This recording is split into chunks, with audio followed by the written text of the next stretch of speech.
it's like night and day. I mean, really, we feel the partnership there. We feel the willingness. I think everybody understands the importance of having the Diamondbacks downtown.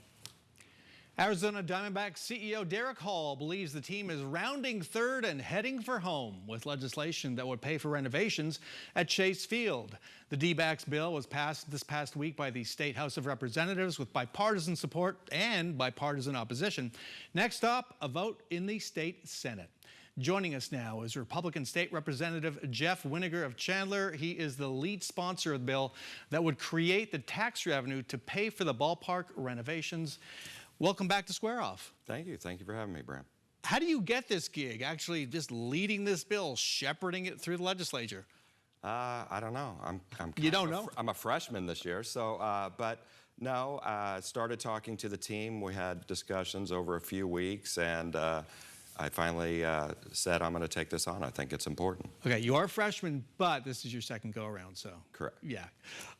Let's talk about the deal. Give us the basic deal points. Where's the money coming from to pay for the Chase Field renovations? The basic deal points is we believe this is a true partnership between the state, the team, the city of Phoenix, and Maricopa County. So there's no new taxes. Everything comes from basically the envelope of the current stadium. And so any sales taxes and income taxes, with a few caveats of taking off some sales taxes that were requested, can go into a fund for Maricopa County that they will control, and then those can go to improvements and maintenance in the stadium to try to get it back up to a world-class facility. It is now a 30-year agreement. Over those 30 years, how much would all that tax revenue add up to?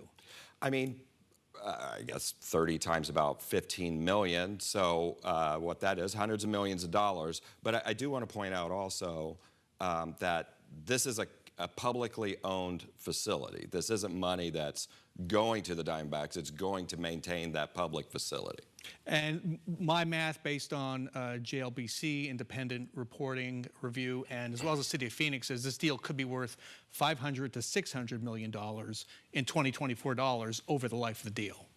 I mean, possibly, but you also got to remember that the Diamondbacks have committed to putting in $250 million of their own towards this, and we have a static number of repairs and maintenance. So if we're talking over the next 30 years, there's going to be other maintenance and stuff that gets added on to that total. So let's talk about that commitment, because that came up in some of the amendments to the bill on the floor on the day it was voted on. And here's what it had to say about the Diamondbacks' commitment. Quote, the legislature finds that the professional baseball franchise will contribute at least $250 million of the organization's own money. What does the legislature fines actually mean? Because it doesn't sound like a commitment. I get that in regular parlance. It's an intent clause, and in legislation you have to be careful. You can't do special legislation to stay constitutional and stuff. So there's an intent, but with that, and these are things that were requested by others, the city and individual members, and with that is also a reporting mechanism. So every year they'll report to the legislature and the governor, and then that'll be public with city and county and them too, of what was spent on the stadium, what it was for, and how much. There's also in there, in that clause, that it'll have to be reported how much the Diamondbacks put in as well on a yearly basis. This is a law, and so if somehow there's something that people don't like in a few years, this can be changed. But it says, again, legislature fines is not really a commitment. It doesn't obligate them to do anything.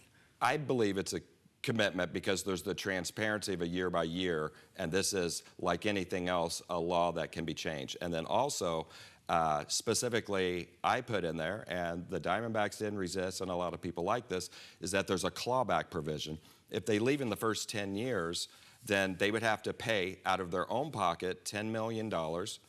That, again, at the request of the mayor through an emissary, $10 million, and then that would be split and divided up between the different governments. Let's get to the mayor, Mayor Kate Gallego, I think you were referring to. She opposes the bill.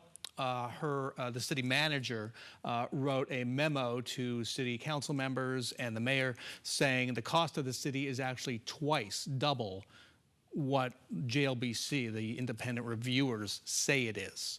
Over the long term, it'd be about $192 million over 30 years.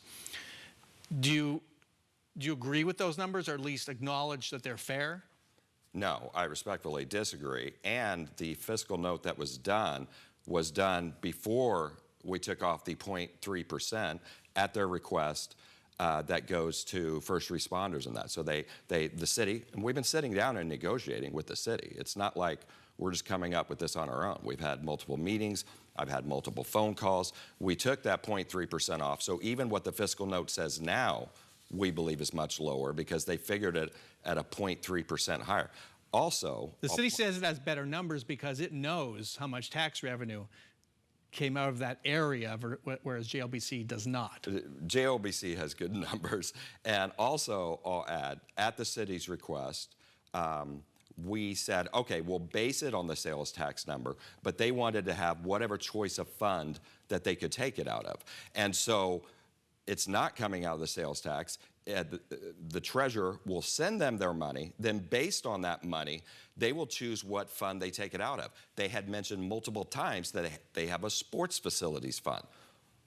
Hence the name Sports Facilities Fund tells you it would come out of a fund that's dedicated to sports facilities. So that's a very important point, because if it comes out of the general fund tax revenue, that's money that 60% of that money goes to public safety.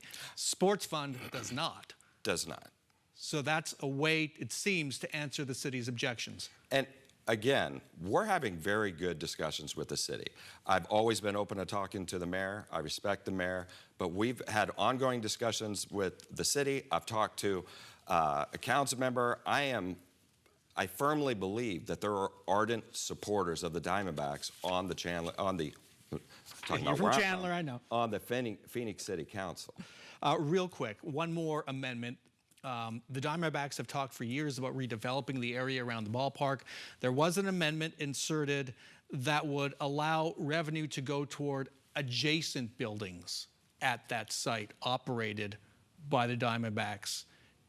Would that subsidize any restaurants or hotels that the Diamondbacks might get a developer to build? No. And So what is it strictly limited to? to? To a fine-tooth comb. It's the footprint of the facility. Now, that would include right now the sports book that's there.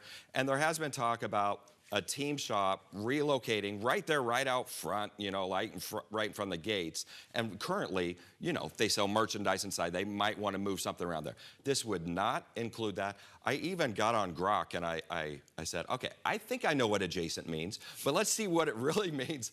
And adjacent would say right there. Now, there are other parts of that parcel that possibly could be developed in the future. Those do not, 100% do not fall under this footprint. Those would have regular tax implications and would be a boon to Phoenix and everyone else of new revenues. Got to end it there. Representative Jeff Winiker, thanks so much for joining us. Thank you for having me.